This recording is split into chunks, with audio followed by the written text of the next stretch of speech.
8h10, Lévy sans interdit. Bonjour Elisabeth Lévy. Bonjour Patrick, bonjour à tous. Alors pendant les manifestations, il y a le débat parlementaire qui continue et il y a eu un nouveau pataquès à propos du référendum, l'idée de référendum, cette motion référendaire, Elisabeth Lévy.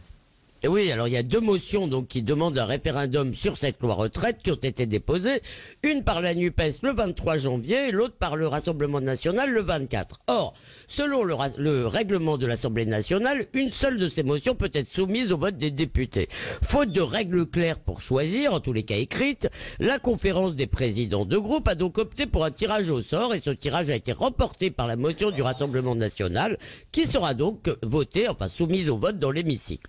Alors évidemment, ça a déclenché les hurlements de la NUPES qui estime que Yaël Braun-Pivet, la présidente de l'Assemblée, a violé l'esprit du règlement parce que si une seule motion peut être déposée, disent-ils, la deuxième arrivée doit être irrecevable. Ils dénoncent donc une manœuvre du gouvernement pour favoriser la motion du Rassemblement national car le gouvernement savait, toujours selon la NUPES, que cette motion RN recueillerait moins de voix. Est-ce que c'est crédible alors ?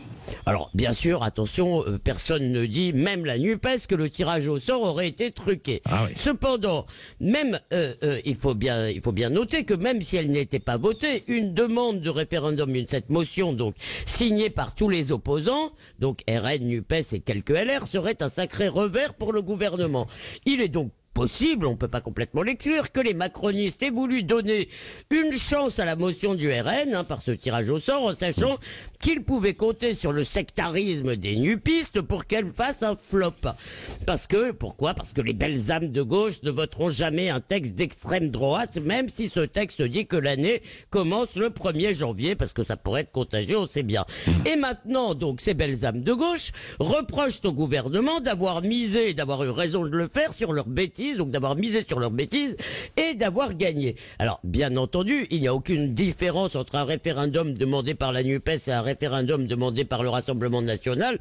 Il s'agirait simplement de dire oui ou non au texte voté par le Parlement. Si manœuvre il y a du gouvernement, il y avait un moyen simple, c'est pas encore fini, de la déjouer qui serait de voter la motion RN. Mais il est probable que les nupistes préféreront jouer aux antifas que se salir les mains.